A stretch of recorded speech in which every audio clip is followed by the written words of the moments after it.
नमस्कार, मी दिलीप अलोणी बोलतोय, अलोणी काका. मी आज तुम्हाला एक मोठी इंटरेस्टिंग गोष्ट सांगणार आहे. ही 2015ची गोष्ट आहे. मोठे लोक गरिबांना कसं मूर्ख बनवतात, त्यांना कसं लुटतात आणि तरी त्यांचं काही होत नाही, याची ही गोष्ट आहे. आपल्यापैकी बहुतेक जण विवेक ओबेरॉयला ओळखत असतील. हा सुरेश ओबेरॉयचा मुलगा. सुरेश ओबेरॉय सुद्धा काही फार मोठा ॲक्टर म्हणून कधी फेमस नव्हता. त्याचा मुलगा विवेक ओबेरॉय सुद्धा काही मोठा ॲक्टर म्हणून कधीच हिंदी चित्रपटसृष्टीत आला नाही. तसा दिसायला ग्लॅमरस, ॲक्टिंग वाईट नाही, पण असा काही बिग ब्रेक त्याला कधी मिळाला नाही. सुपरस्टार तर तो कधी नव्हताच. मात्र हा माणूस आज बिलियनियर झालाय.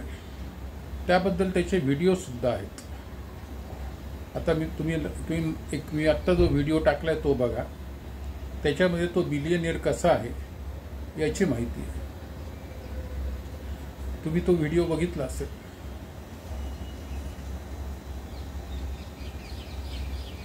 I was winning a lot of awards in my career, and suddenly it evaporated because a bunch of people who had a lot of power in Bollywood decided, you're not going to work here anymore.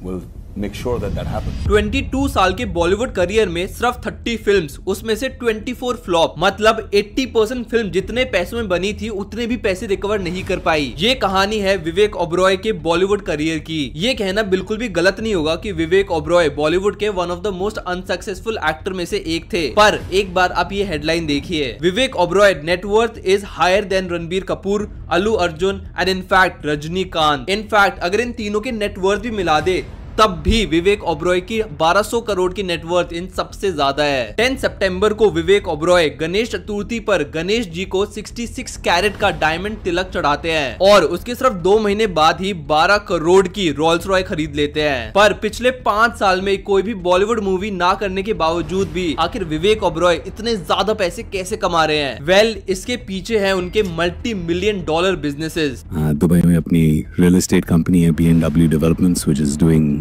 wonders by the grace of Almighty. And Bharat में all the companies that I built, सब एक एक करके IPO के लिए ready हो गई हैं. तो सबकी प्री IPO तैयारी चल रही है. फिर मर्चेंट बैंकर्स के साथ डिस्कशंस चल रहे हैं. कैपिटल रेजिंग शुरू हो गया है. Hi guys, my name is Hrithik Milawat और आज की इस वीडियो में मैं डिकोड करने वाला हूं कि कैसे विवेक ओबेरॉय एक फेल्ड बॉलीवुड एक्टर से 1200 करोड़ के मालिक बन गए, वो भी इतने कम टाइम में. क्या है उनके करियर की डार्क रियलिटी जो कि बहुत ही कम लोगों को पता है. साथ ही साथ में उनके हर एक बिजनेस को डिटेल में डिस्कस करूंगा कि कौन सा बिजनेस उन्होंने स्टार्ट किया, कब स्टार्ट किया, कैसे स्टार्ट किया एंड आखिर वो उससे करोड़ों रुपए कैसे कमा रहे हैं. तुम्ही आत्ताच तो व्हिडिओ बघितला असेल. हा विवेक ओबेरॉय असा कुठला मोठा उद्योजक आहे की याला हा गेल्या 8-10 वर्षामध्ये बिलियनियर बनला, म्हणजे 1000 कोटीच्या वर याची संपत्ती गेली. यामागचं मुख्य जे कारण आहे ते म्हणजे कर्म इन्फ्रास्ट्रक्चर नावाची याची कंपनी. तुमच्यापैकी जेही लोक 40च्या पुढे असतील त्यांना साधारणपणे 2015च्या त्या जाहिराती आठवत असतील की ज्यामध्ये कर्म इन्फ्रास्ट्रक्चर नावाच्या कंपनीच्या मोठमोठ्या जाहिराती लोकसत्ता, सकाळ, इतर मराठी मोठमोठ्या वर्तमानपत्रात यायच्या. मला वाटतं टाइम्समध्ये सुद्धा यायच्या. फुल पेज ॲड्स. आणि त्यांचं प्रॉमिस असायचं की आम्ही काहीतरी मला वाटतं 7.5 लाखामध्ये तुम्हाला 1 रूम किचन, 1 BHK मला वाटतं 1 BHK रूम शहापूरला देऊ. आणि तेही तुम्हाला एकदम पैसे नाही भरावे लागणार. तुम्हाला 100 हप्त्यांमध्ये ते पैसे भरावे लागतील. म्हणजे 7.5 लाख असले तर तुम्हाला साधारणपणे दर महिन्याला 7,500 रुपये फक्त भरावे लागतील. बरोबर. 7,500 गुणिले 100, 7.5 लाख. 100 म्हणजे 12-96, साधारणपणे 8-9 वर्षाचा काळ आहे तो. त्यांनी फोन नंबर दिले होते. अतिशय अट्रॅक्टिव्ह ॲड होती. लोकांनी धडाधड फोन केले. त्यांची नावं तिथे नोंदवली गेली. त्याच्यामध्ये एक सेन्स ऑफ अर्जन्सी क्रिएट करण्यात आली. आता मी दुसरी ॲड टाकतो आहे ज्याच्यामध्ये तुम्ही बघाल की शत्रुघ्न सिन्हाची मुलगी जी आहे त्याकाळी ती नुकतीच दबंग वगैरे चित्रपटातून पुढे येत होती मला वाटतं. ती ॲडमध्ये काम करते आणि मोठी अट्रॅक्टिव्ह ॲड आहे, लोकांना मोटिवेट करणारी आहे. आणि मला खात्री आहे की या मुलीने कमीत कमी 50 लाख ते 1 कोटी रुपये त्या कामाचे घेतले असते.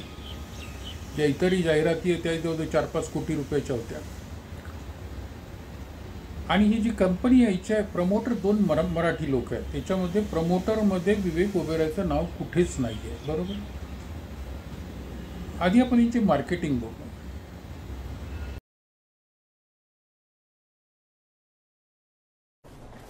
सोनाक्षी, हाँ रेडी? नो, डिजाइनर और असिस्टेंट फ्लैट बुक करने गए हैं. कौन से फ्लैट्स? कर्म इंफ्रास्ट्रक्चर के शाहपुर और अंबरनाथ में. फ्लैट के साथ फ्री मॉड्यूलर किचन विद chimney, double door fridge, washing machine, LED TV, scooter, car और 75,000 की गोल्ड ज्वेलरी भी मिल रही है. और दाम? और हाँ, स्टैम्प ड्यूटी और रजिस्ट्रेशन भी फ्री है. मैं भी चला फ्लैट बुक करने. बैकअप. तो डायल कीजिए 1800-266-5656 और अपना फ्लैट बुक कीजिए कर्म के साथ. पाइए ढेर सारे फ्री गिफ्ट्स और मुझसे मिलिए. कर्म, घर बनाने के साथ साथ बसाते भी हैं. आता मी आणखीन एक व्हिडिओ टाकतोय की ज्याच्यामध्ये विवेक ओबेरॉय या प्रोजेक्टबद्दल बोलतात आहे त्या काळी. नमस्कार, सलाम, सत श्री अकाल. मैं हूँ विवेक ओबेरॉय और आप देख रहे हैं वायरल बॉलीवुड.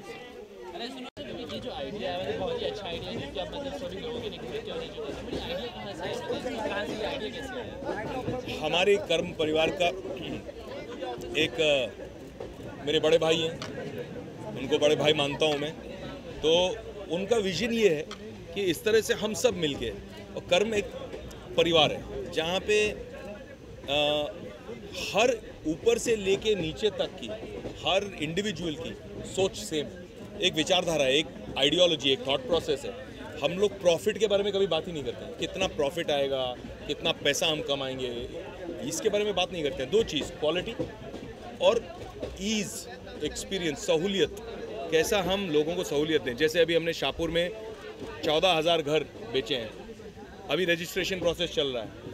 तो हमने एक बिल्कुल अनोखा काम किया जहाँ पे हमने जो लोग आ रहे थे और 1 RK खरीदने वाले, 7,90,000 का घर खरीदने वाले लोग एक सर्टेन कैटेगरी के ही होते हैं सोशली और इकोनॉमिकली. वो लोगों का हमने एक अनयूजुअल काम किया कि हमने उनको इनवाइट करने के लिए, रजिस्ट्रेशन के लिए, जो आज तक शायद किसी ने नहीं किया हो, हमने AC गाड़ी भेजी. उनको पिकअप करके हम लोकेशन पे लेके आए और रजिस्ट्रेशन के प्रोसेस करने के समय उनको खाना पीना सब दिया. और खाना पीना देने के बाद बोला आपके परिवार को आप हमारे VIP हो, तो आपके परिवार को हम हेलीकॉप्टर में राइड देंगे. तो वो सब फैमिलीज, आज 2800 फैमिलीज हेलीकॉप्टर की राइड्स ले रही हैं. तो एक अनोखा एक्सपीरियंस बन जाता है. अगर आप वो टेस्टिमोनियल वीडियो देखो, जिस तरह से लोग बोल रहे हैं, उनको इतना अच्छा लगता है कि आप लोगों ने जो वादे किए थे उससे कई ज़्यादा आपने पूरा किया. आज CM PM ये लोग चॉपर में घूमते हैं, आज मैं अपने परिवार को चॉपर में बिठाया हूँ, मुझे कितना अच्छा लगा. ऐसे लोग बोल रहे हैं. तो ये जो अनोखी चीज़ें हम करते हैं, ये इसीलिए करते हैं क्योंकि हम चाह रहे हैं कि जेन्युइन एक्सपीरियंस हो लोगों का और अच्छा एक्सपीरियंस हो. आणि लोकांना कसं अट्रॅक्ट केलं जातं आहे. विवेक ओबेरॉयचं नाव, पुन्हा त्या शत्रुघ्न सिन्हाच्या मुलीचं नाव वगैरे. मला वाटतं बहुधा करीना कपूरसुद्धा, तिचीसुद्धा ॲड होती याच्यामध्ये. परंतु ॲड करणं एक गोष्ट वेगळी आणि दुसरं ही कंपनी माझी आहे हे म्हणणं दुसरी गोष्ट. तर विवेक ओबेरॉयने तसे क्लेम केलेले आहेत की कर्म इन्फ्रास्ट्रक्चर माझी कंपनी आहे. आता मी तुम्हाला आधी सांगितलं की त्यांनी फोन नंबर दिले होते.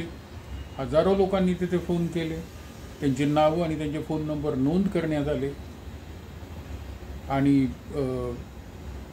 त्या सगळ्यांना यांच्या मार्केटिंग टीमने नंतर कॉन्टॅक्ट करायला सुरुवात केली. तर सीन कसा आहे बघा. समजा मी दिलीप अलोनी आहे, मी फोन केला आहे तिथे आणि मी शनिवारी घरी आरामात बसलो आहे. तर शनिवारी मला फोन येईल की दिलीप अलोनी साहेब बोलतात आहेत का. मी म्हणेल हो साहेब, मी कर्म इन्फ्रास्ट्रक्चरमधनं बोलतो आहे आणि आपल्याला एक आनंदाची बातमी द्यायची. काय आनंदाची बातमी आहे की साहेब आम्ही तुम्हाला सगळ्यांना आमचं शहापूरचं प्रोजेक्ट बघण्याकरता बोलवतो उद्या. तर मी त्याला म्हणतो, अरे बाबा कुठे त्या शहापूरला मी ट्रेनने येऊ, माझ्या फॅमिलीला घेऊन आणि हे ते सोड, तू फक्त डिटेल्स पाठव मला. नाही साहेब तुम्ही काळजी नका करू, तुम्ही फॅमिली सहित इकडे या, तुमचं खूप स्वागत केलं जाईल. अरे ट्रेनने धक्के खात कुठे येऊ मी म्हणणार.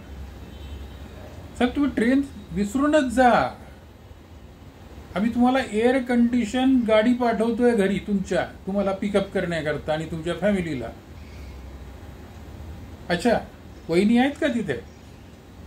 मग मी म्हणेल हो आहे ना, जरा द्या ना वहिनींना.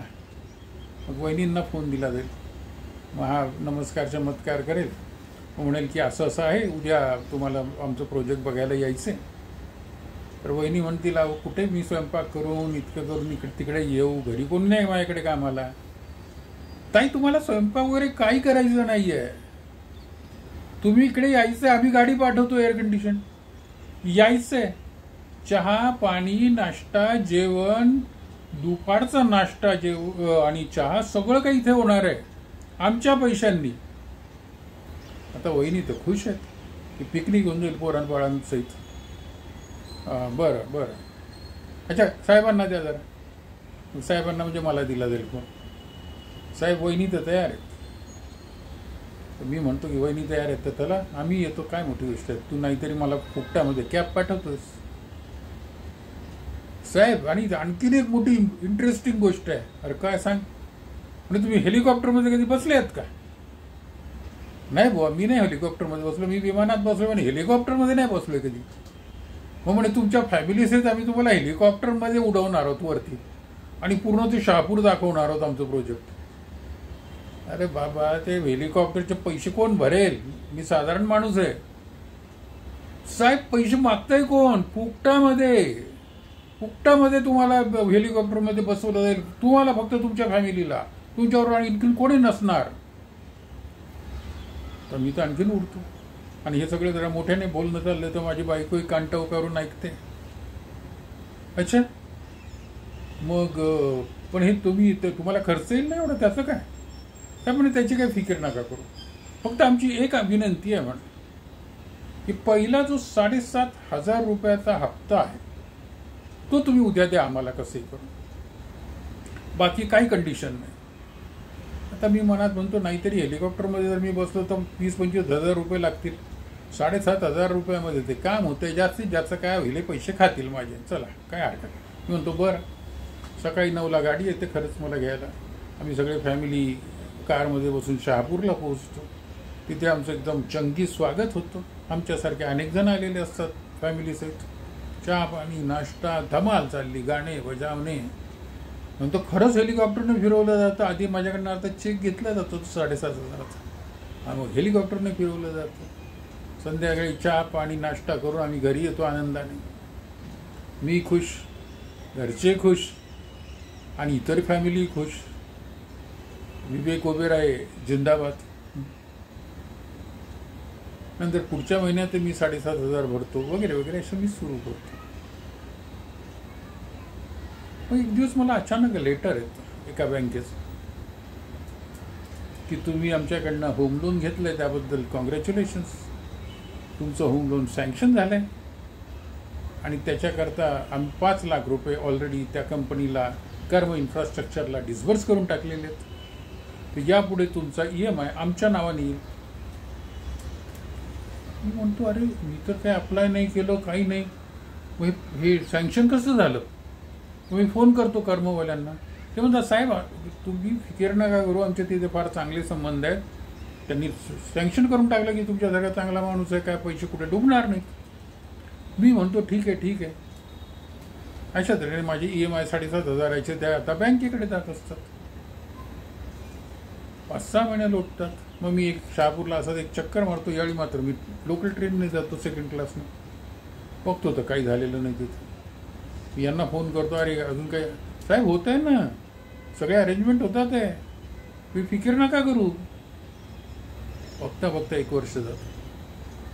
आता मात्र मी घाबरलेलो असतो. कारण की माझ्या नावावर 5 लाखाचं कर्ज झालेलं आहे ऑलरेडी.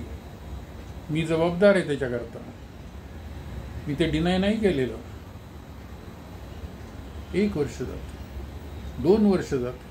माझ्यासारख्या लोकांनी अनेक फोन केले असतात, उडवाउडवीची उत्तरं दिली जातात. आम्ही त्यांच्या ऑफिसला जातो तेव्हा तिथे बाउन्सर्स असतात, ते आम्हाला जास्त मध्ये येऊ नाही देत. त्या ऑफिसची जागा बदलली जाते. याचे जे प्रमोटर असतात त्याच्यात विवेक ओबेरॉयचं नाव कुठेच नसतं. ते 2 मराठी लोक असतात आणि महाखडकाराम असतात. आपल्या लक्षात येतं की हे भिकारी लोक आहेत म्हणून. मग लोक प्रोटेस्ट करतात, पोलीसकडे जातात, EOW पर्यंत हे प्रकरण जातं, सगळं होतं. त्या दोघांना अटक होते. पण ती खडकाराम त्यांना काय फरक पडतो? विवेक ओबेरॉयला काही होत नाही. ती बँकांकडनं आणि इतर वित्तीय संस्थांकडनं सुद्धा विवेक ओबेरॉय आणि त्याच्या गँगने पैसे काढलेले असतात. सर्व पैसे नाहीसे होतात. आणि हे सगळं होऊन सुद्धा विवेक ओबेरॉय नामा निराळा राहतो. कित्येक लोकांना मुंबई सोडून पळून जावं लागतं. गरीब लोकांना जवळजवळ 15,000 लोकांना टोपी बसते. 15,000 गरीब लोक रस्त्यावर येतात ऑलमोस्ट.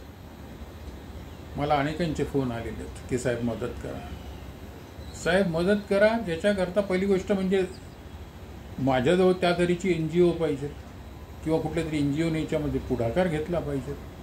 आणि या सर्वांनी ॲफिडेव्हिट्स तर दिले पाहिजे की आम्हाला फसवलं, किंवा त्यांनी जर पोलीसमध्ये कंप्लेंट दिली असेल तर त्याच्या कॉप्या.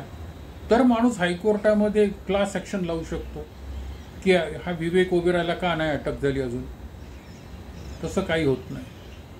लोक शेवटी रडत पडत चूप बसून जातात. आणि विवेक ओबेरॉय मात्र बिलियनियर बनतो. माझी आत्तासुद्धा तुम्हाला सगळ्यांना रिक्वेस्ट आहे, मी माझा ईमेल ID देतो इथे, मला कॉन्टॅक्ट करा. तुम्ही सर्व एकत्र व्हा. तुमच्यामध्ये ज्या NGOज असतील ज्यांना याच्यामध्ये पुढाकार घ्यायचा असेल त्यांनी पुढे यावं. आपण गृहमंत्र्यांना भेटू शकतो. या विवेक ओबेरॉयला एकदा जर पोलीस कठडीत टाकलं तर हा काहीतरी पैसे काढेल गरिबांचे.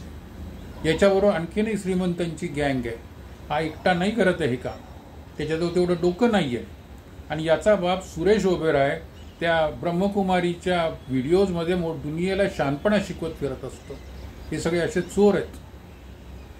तुमचा आणि माझा जर 1 हप्ता चुकला तर घरी रिकव्हरी एजंट्स येतात आणि यांना काही होत नाही आहे. माझी सर्वांना विनंती आहे की अशा तऱ्हेच्या अन्यायाविरुद्ध एकत्र व्हा. फसवू नका आणि फसवू सुद्धा नका. माझा ईमेल ID आहे dilipaloni@gmail.com. मी तो खाली टाकतो आहे. दुसरा माझा आहे ज्याचं नाव आहे vijaymantra7@gmail.com. हे सगळे माझे जे ईमेल IDs आहेत ते मी टाकतोय. मी फोन नंबर याच्याकरता टाकत नाही की खूप फोन जास्त येतात, खूपदा सिरियस लोक नसतात. तुम्ही मला ईमेल करा, तुमचा फोन नंबर कळवा, मी तुम्हाला फोन करेल वाटल्यास. माझा एकदा फोन नंबर तुम्हाला मी फोन केल्यावर कळेलच. परंतु याच्यातल्या सिरियस लोकांनी पुढे यावं तर ही कामं होतील. बस मला वाटतं आज इतकंच. धन्यवाद.